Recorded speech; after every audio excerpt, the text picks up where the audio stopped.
Vamos orar antes, falar com o nosso Deus. Pai, obrigado por mais essa terça-feira. Podemos dizer Ebenezer, até aqui o Senhor nos ajudou.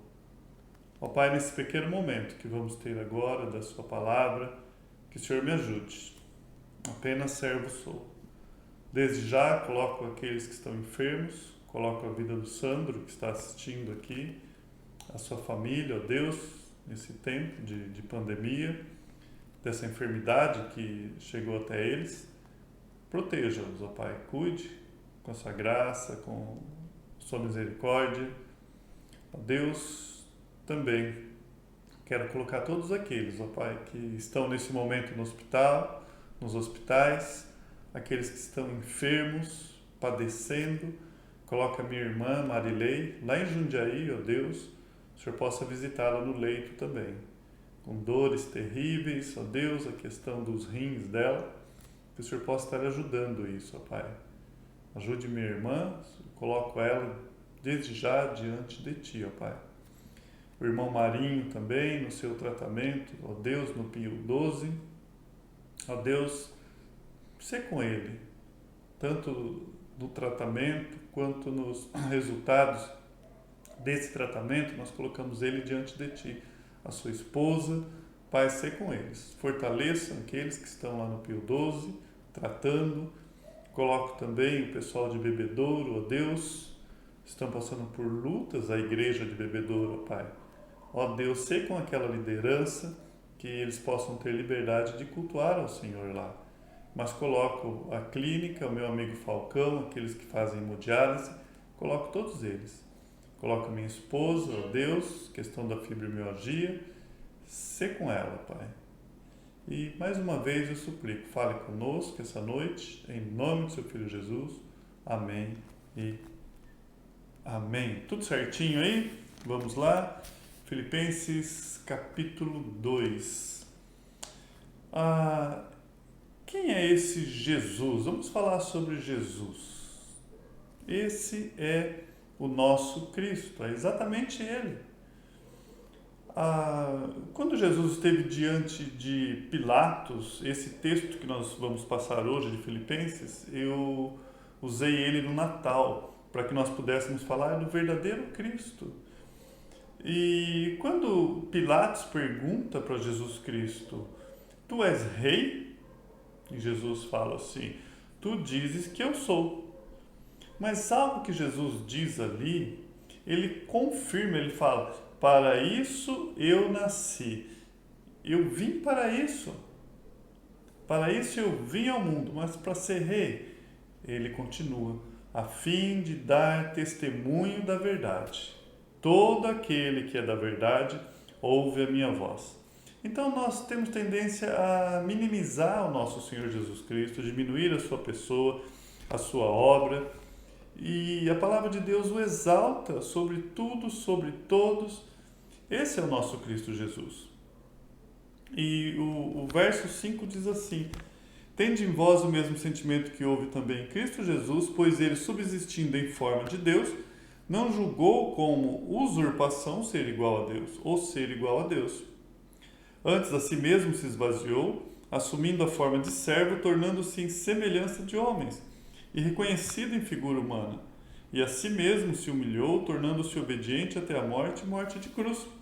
Pelo que também Deus o exaltou sobremaneira e lhe deu um nome que está acima de todo nome, para que ao nome de Jesus se dobre todo o joelho nos céus, na terra, debaixo da terra, e toda língua confesse que Jesus Cristo é Senhor, para a glória de Deus Pai.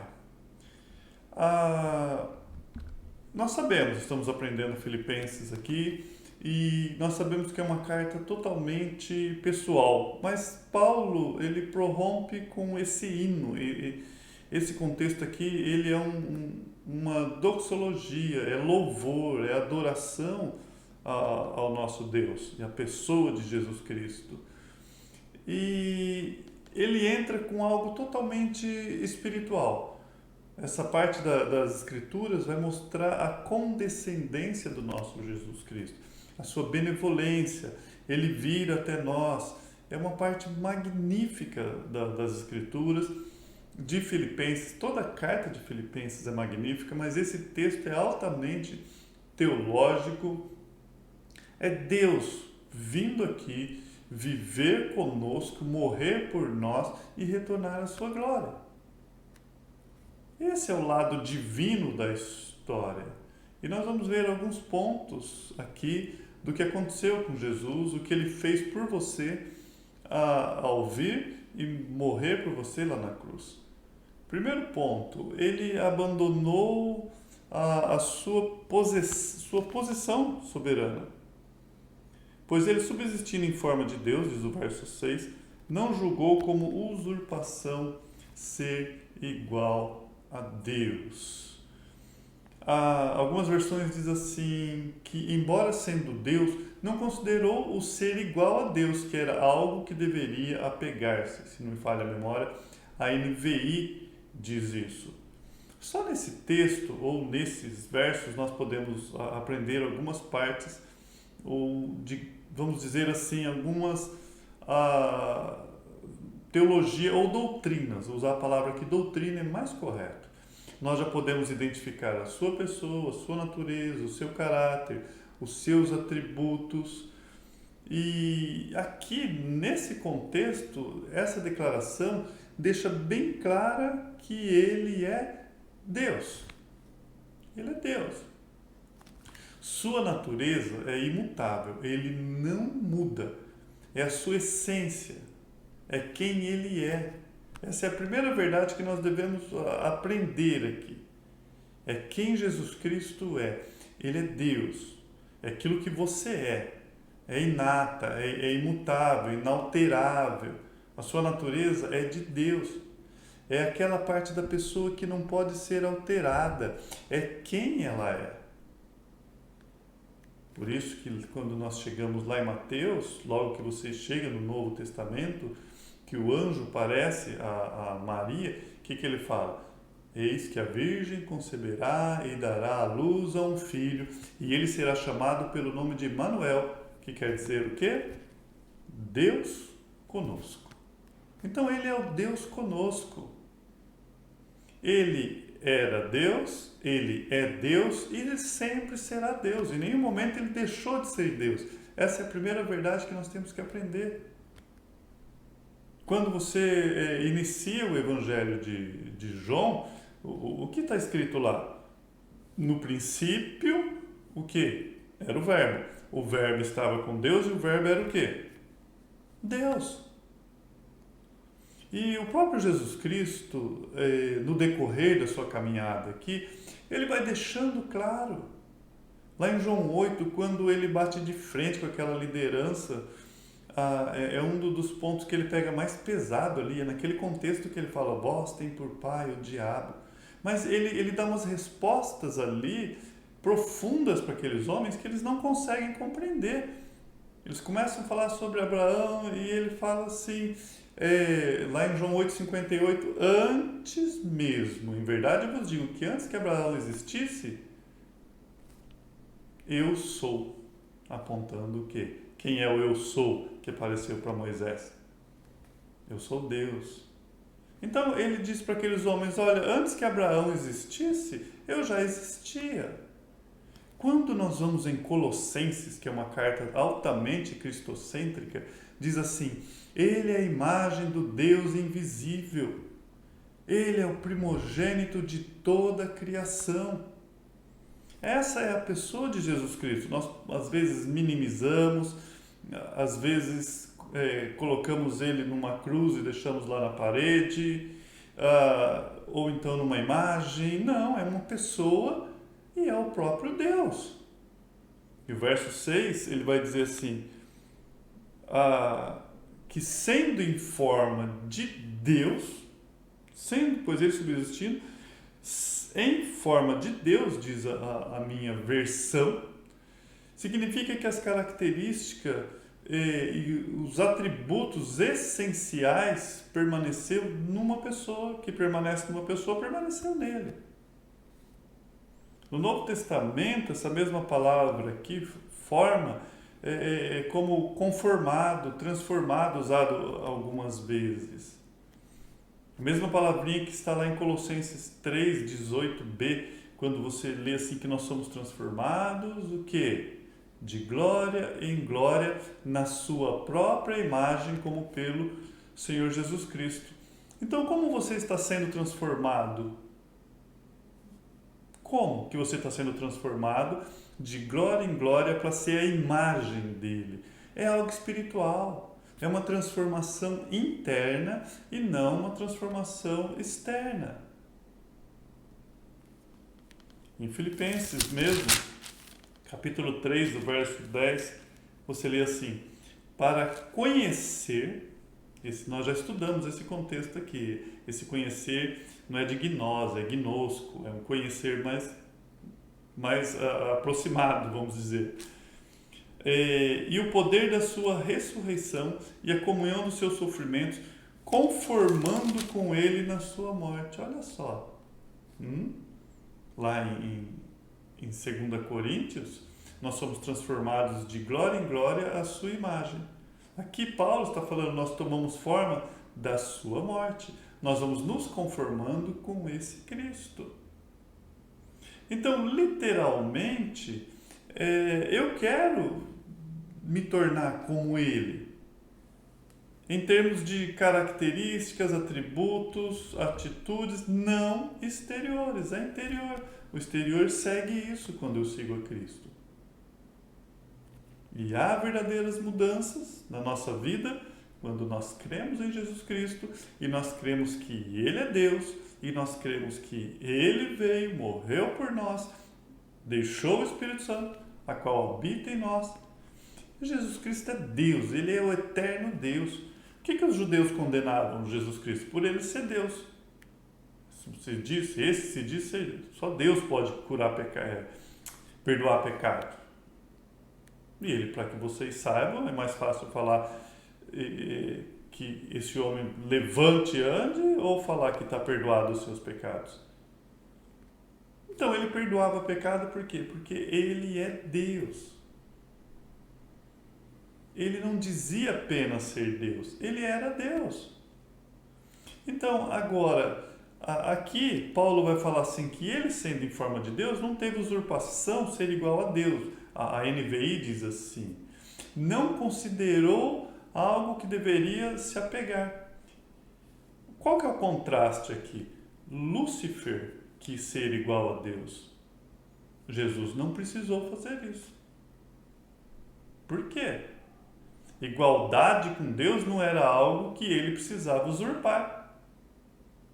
Mas ele, de alguma forma, resolveu abrir mão disso. Mas como? Nós já vamos aprender.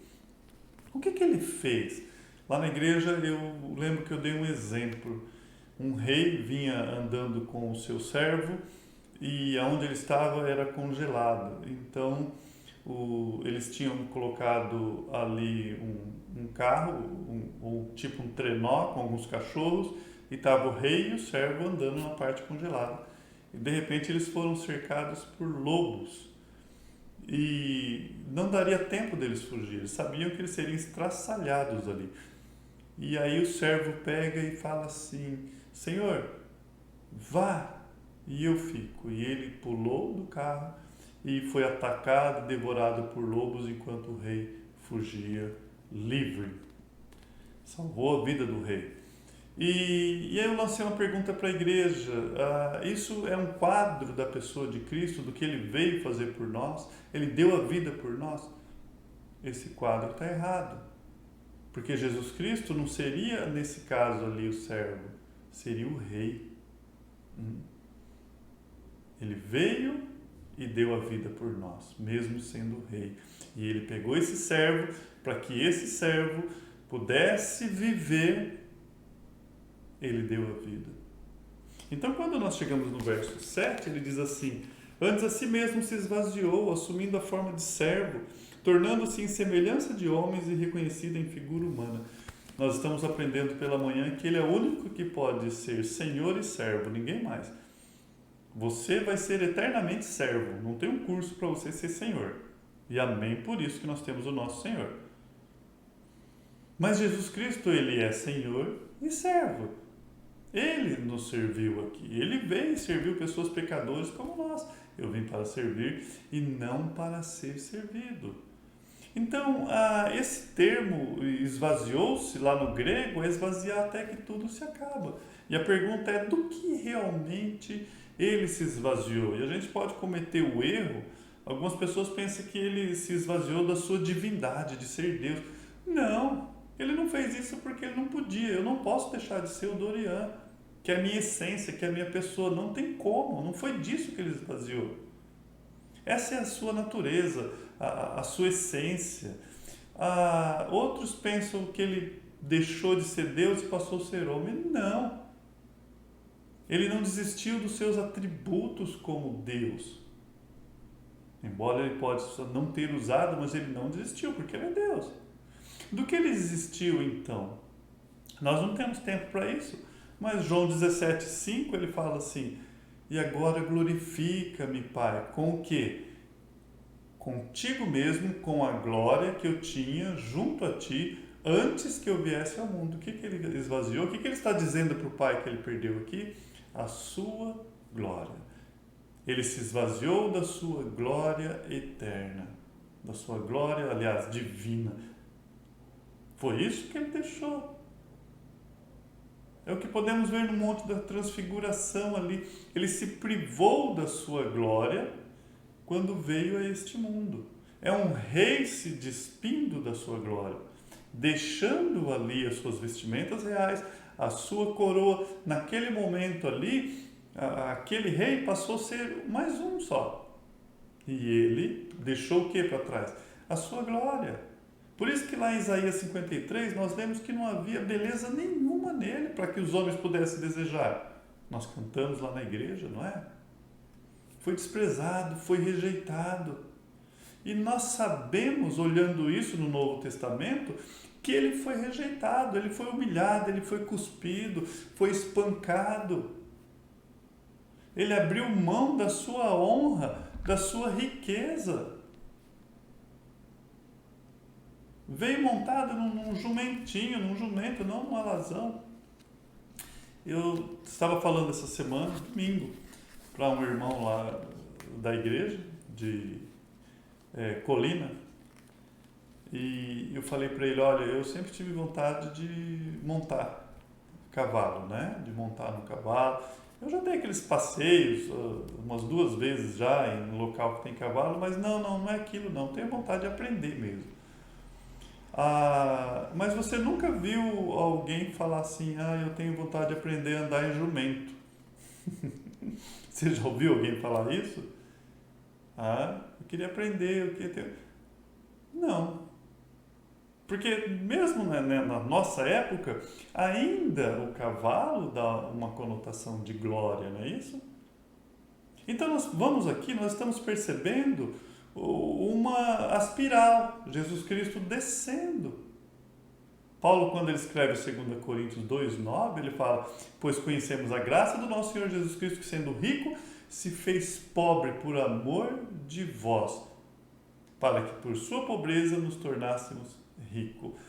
Não está falando aqui de coisas terrestres que ele deixou. Significa que ele se despojou dos tesouros lá do céu. Ele viveu numa aldeia humilde. O ser glorioso Jesus Cristo deixou sua glória, veio, despojou dos tesouros celestiais e viveu lá numa aldeia humilde. Comeu o que aquelas pessoas comiam.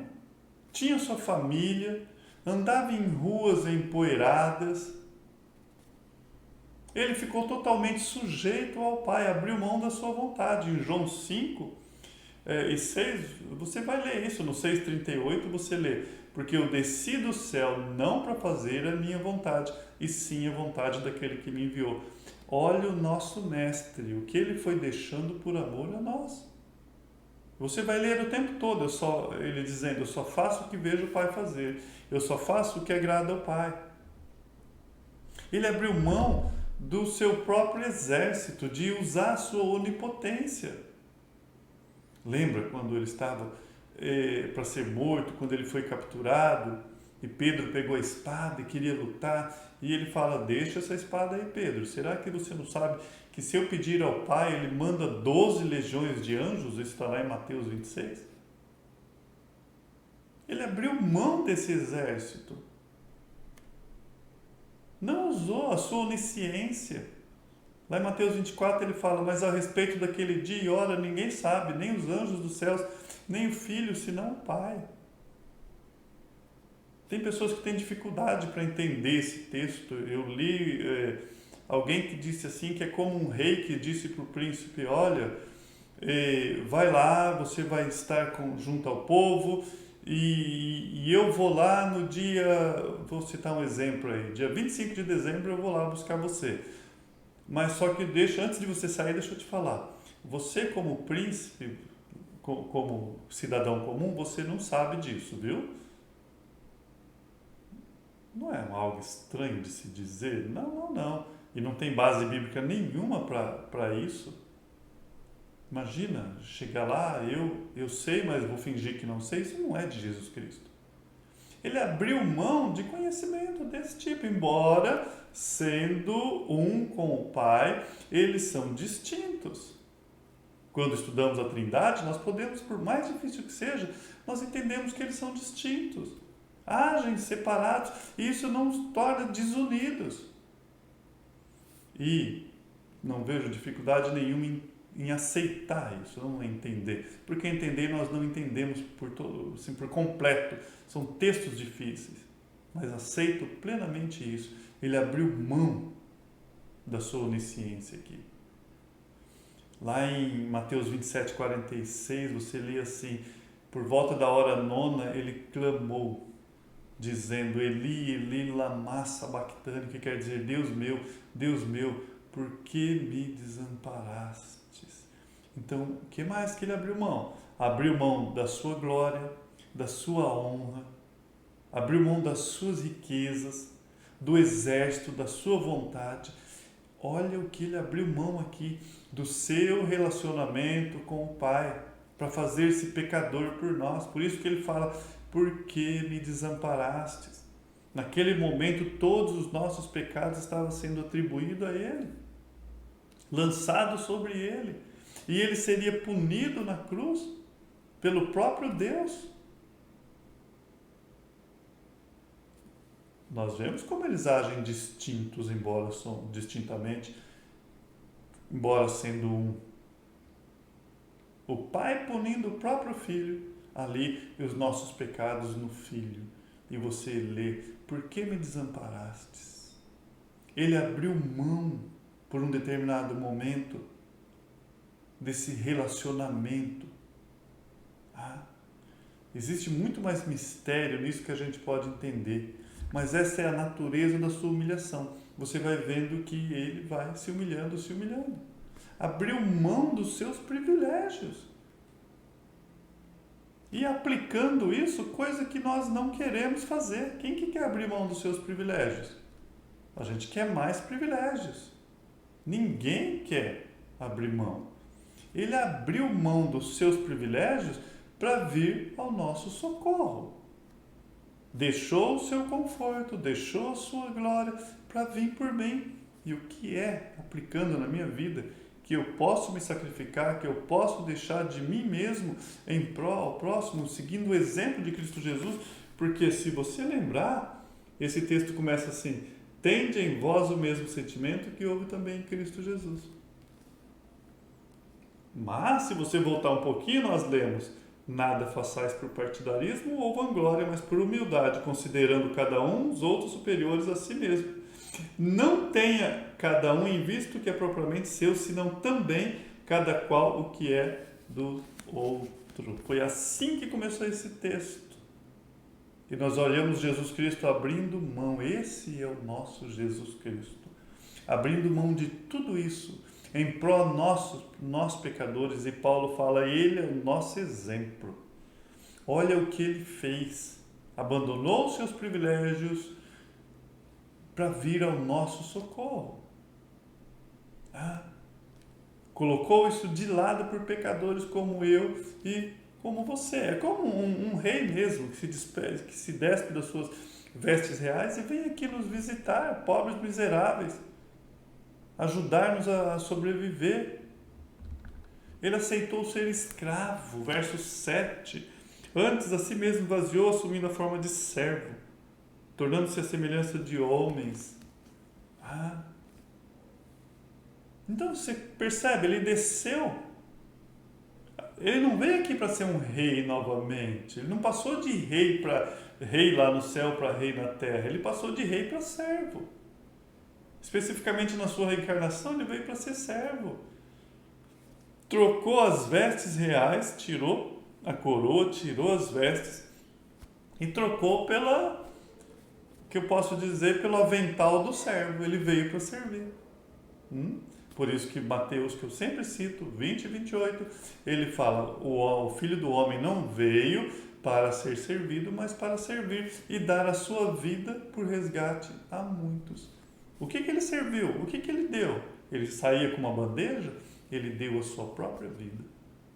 E o quanto nós estamos dispostos de deixar a nossa vida em prol ao próximo? Ele literalmente se torna um servo do Deus bendito, um servo de pecadores. Apenas servo sou, eu estou para servir. Eu costumo dizer para a igreja que a liderança, o pastor está lá para isso, é um servo de Deus para servir a igreja, não é mais que a igreja. Ele é servo. Em Lucas 22, 27, ele dá esse exemplo, ele fala, pois qual é o maior? O que está à mesa ou o que serve? Não é quem está na mesa? Eu, porém, estou entre vós como aquele que serve, ele diz. Serviu dando a sua vida. Ele não assumiu uma máscara e uma fantasia de servo. Ele serviu como escravo mesmo. Ele viveu como um servo bendito. Se submeteu à vontade de Deus. E de bom grado, estamos aprendendo isso pela escola dominical. Se você precisa ser feito servo, você não é esse servo da Bíblia. Esse servo da Bíblia, ele é por natureza, ninguém te obriga a fazer nada. A sua natureza é servil. E nós olhamos o nosso exemplo com o Filho, olhando. Ele se associou a pecadores, tornando-se em forma e semelhança de homens, nós vimos isso, reconhecido. Ele não veio em forma de anjo, e anjos servem a Deus. Nos planos de Deus, aprova enviar ele na semelhança de homens. O verso 8, a si mesmo se humilhou, tornando-se obediente até a morte de cruz. Ele literalmente se tornou humano, 100% homem. Nós aprendemos isso, 100% homem, 100% Deus. Ele não é parte homem, ele não é parte Deus. E o quanto que ele se aproximou de nós? O verso 8 nós acabamos de ler aqui. Ele realmente era um homem comum. Ele não andou por aí com uma auréola na cabeça, não andava flutuando, ele não tinha um manto que nunca sujava, estava sempre ali limpinho, ou pés que não precisavam ser lavados. Ele parecia um homem, falava como um homem, agia como um homem, não se destacou da multidão, como você vê nas pinturas. Ele experimentou tudo o que nós experimentamos. Veio ao mundo num processo natural, do ventre de uma mãe. Foi embrulhado em panos também, como todo outro bebê da época. Chorou quando teve cólica, como qualquer bebê. Cresceu como uma criança normal, tinha irmãs e irmãos, era filho de José e Maria, teve um ofício com seu pai. Ele era tão comum, tão comum, tão comum que ninguém sabia quem ele era até ele se revelar. Você não conseguiria identificá-lo na multidão. Judas precisou ir lá e beijar ele. Aquele a qual eu beijar é o homem. Ele não falou aquele com o turbante dourado, aquele com as vestes. Não.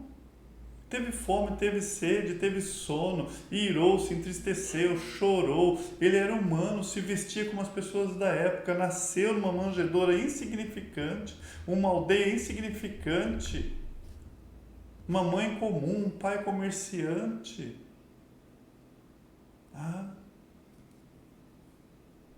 E mesmo quando ele iniciou seu ministério, as pessoas não sabiam quem ele era. João o Batista precisou revelar ele.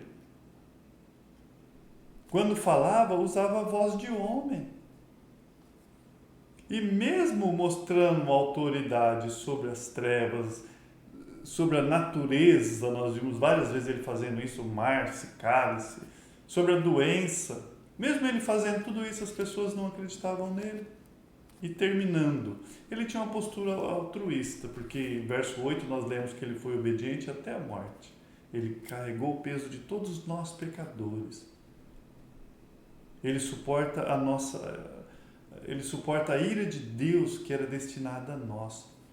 Como que alguém pode suportar todos os pecados do mundo? A resposta é porque ele era homem e era Deus. O único que poderia fazer isso por nós. A prova dessa abnegação foi lá na sua oração. Lá no finalzinho de Lucas, no capítulo 22, ele fala: Pai, se queres, passa de mim esse cálice. Todavia não faça a minha vontade, mas a sua. Ele deu exemplo altruísta. Ele lavou o pé dos discípulos, dando esse exemplo. Aquele cujos pés os anjos do céu se curvam e todos se curvarão, lavando o pé dos discípulos. O que criou todo o universo trabalhou numa carpintaria.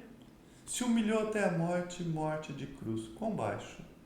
Ele largou o lar, se tornou homem, veio para servir, se tornou servo, baixou um pouquinho mais. E agora a morte. Se tornou maldito por nós. Gálatas 3,13, você lê isso. Cristo nos resgatou da maldição da lei, Paulo fala lá. Fazendo o que? Esse maldição por nós. Porque está escrito, maldito aquele que for pendurado no madeiro. A maldição que estava sobre nós.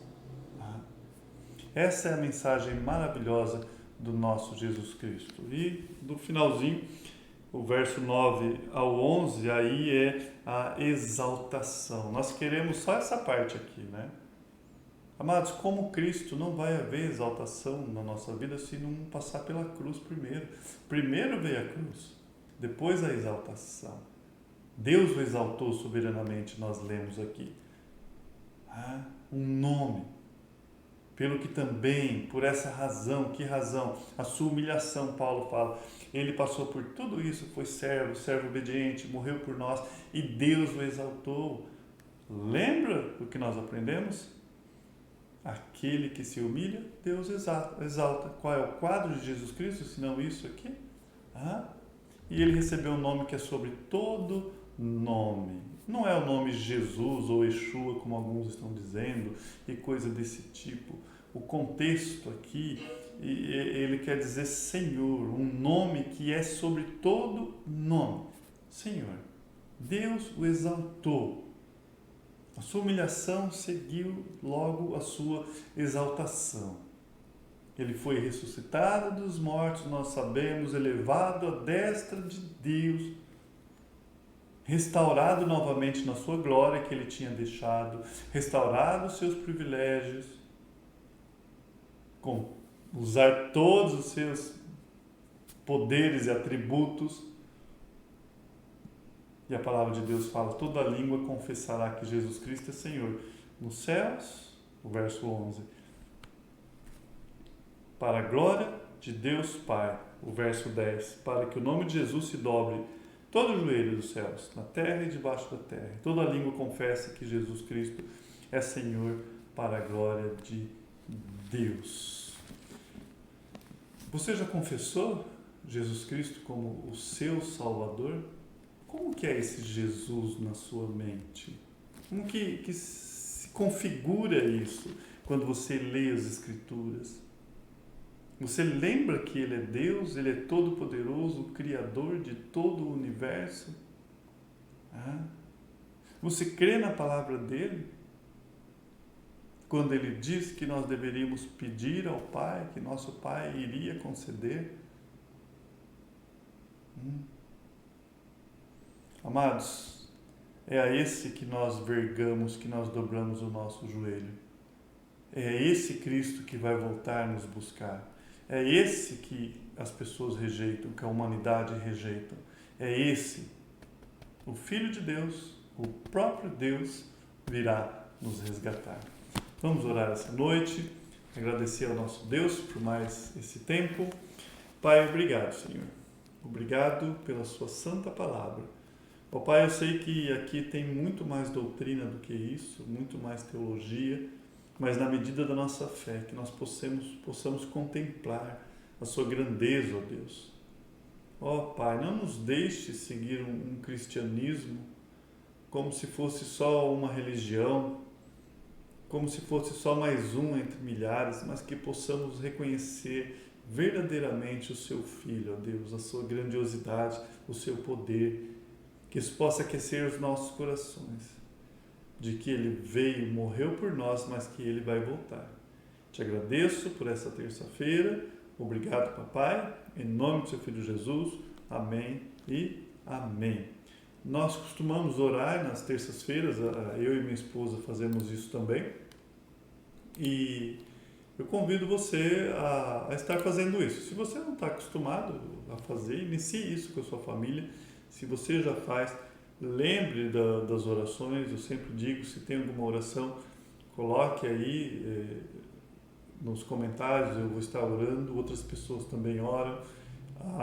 De vez em quando aparecem alguns pedidos lá na página da igreja, a igreja tem a página que é transmitida, algumas pessoas colocam enviar mensagem, aparece para mim, e eu oro por essas pessoas também, longe de mim não orar. E na terça-feira nós tiramos um tempo para isso.